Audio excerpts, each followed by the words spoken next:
Dwight Howard has had an interesting life since retiring from the NBA. He's faced multiple lawsuits that brought into questions of his sexuality. He got banned from the NBA and was forced to take his talents to Taiwan, where he actually balled out and invited some of his NBA colleagues to the league. Ben Simmons, come on, man. But most recently, news came out that Dwight Howard and Chandler Parsons, you know, the guy who signed a $94 million contract and played less than 100 games with the Grizzlies, just got exposed in an $8 million scam. How? Meet Calvin Darden Jr. And the Jr. is important because this man used his connections and likeness to commit one of the stupidest scams of all time. It's February 2021. Dwight Howard is in the middle of an NBA season and life is good. He just won an NBA championship with the Lakers. Don't ever give up on your dreams. His current team, the Philadelphia 76ers, are the best team in the East. And he's playing the role of a wizened old veteran, sort of just enjoying the ride and coasting to maybe another NBA championship. But when he flicks on his TV in the morning, he finds out something devastating. I want to move on to the Atlanta Dream, guys, because the saga, it may be over soon. They are close to being sold. A WNBA spokesperson confirmed to our Ramona Shelburne. This was first reported by the Atlanta Journal-Constitution. The Atlanta Dream are being sold? What? How is that possible? And honestly, who cares? Well, see, just a few months earlier, Dwight Howard's agent, Charles Brasco, approached him with an interesting investment. He said he knew this guy, Calvin Darden, who was putting together a fund to buy the Atlanta Dream. It sounded perfect. A chance to be a part owner of a basketball franchise. The WNBA was growing and his returns could be astronomical. Plus, the guy putting it together, Calvin Darden, was a well-respected businessman for decades. His character was unquestionable.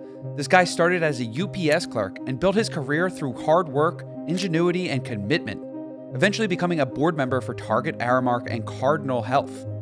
Darden mentioned that other investors in this deal were Tyler Perry, Issa Rae, Naomi Osaka, and companies like Aflac and Starbucks. And all Howard needed to do was send a few $1 million to get involved.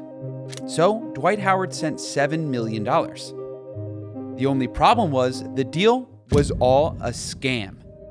And when Dwight Howard saw that clip on ESPN, I can only imagine the dread he felt when he suddenly realized that he had been duped. And the next thing I know, I didn't hear from the people no more. They started disappearing. And then I looked online, well, it was breaking news. They said that some other people had bought the Atlanta Dream. And they took the money, and I hardly never heard from them. And the conversations got less and less and less from my agent. What actually happened is that Dwight Howard sent millions of dollars to a shell company that Calvin Darden Jr., the son of Calvin Darden, was in charge of. Darden Jr. immediately went on a spending spree. He bought a $3.7 million mansion, a Rolls Royce, a Lambo, a Porsche, Basquiat paintings, and all sorts of luxury goods. And it was all for himself. What a horrible way to find out you've been scammed. ESPN breaks the news that the team you've been investing in and waiting to purchase has been purchased by another investment group, totally unrelated to you. It's almost like when pro athletes find out they've been cut from the team, but only way worse. Oh, I guess they ain't cut me. Yes, they did. They must have cut me. Now, a quick Google search could have cleared things up for Dwight Howard. Calvin Darden Jr. has been convicted not once, but twice for fraud. In 2005, Calvin ran the same playbook. He pretended to be his dad, got millions of dollars from investors, this time for a fake real estate scheme, then tried to hide from the police when they came knocking. He served time in federal prison for that. In 2015, he did it again. This time, he sold tickets to investors for events like the Super Bowl and for Floyd Mayweather boxing events. But it was totally fake. He was sentenced this second time for 4 to 9 years. I can't really find the exact dates, but it seems like Darden Jr. literally got out of prison and then immediately committed fraud again. This has to be the stupidest way to get scammed. By a dude who's got a Googleable criminal record, who says, hey, these other famous people are investing, you should too.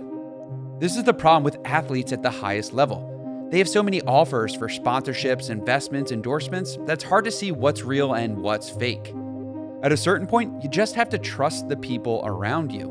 And that's where Dwight Howard went wrong. His friend/agent sold him down the river. Now, I mentioned earlier that Chandler Parsons was involved too. But the way he got scammed may be even dumber. Parsons was convinced by the same ex-NBA agent, Charles Brosco and Darden Jr., to invest $1 million into a new sports agency. This agency would represent NBA prospect James Wiseman, who had already signed with the company. And after his playing days, Chandler would become the owner of that agency. Now, I can sort of see why Parsons would be interested. $1 million was a pretty small investment for him, considering he earned over $127 million playing for the Rockets, Mavericks, and Grizzlies. Plus, becoming a sports agent is a time-consuming business, because agents are required to be licensed in multiple states. So this little workaround would give Parsons a cool in to the NBA even after his retirement. But again, it was all fake. Briscoe and Darden Jr. forged the documents that Wiseman signed, and immediately spent the $1 million on cars, clothes, and watches. I wouldn't be surprised if in the next few years, the NBA uncovers more and more scams and schemes just like this on their professional athletes. With these insane 8- and 9-figure contracts going around, players will be flush with cash and looking for investments. And all it takes is one guy putting his trust in the wrong person, and that scam is off and running.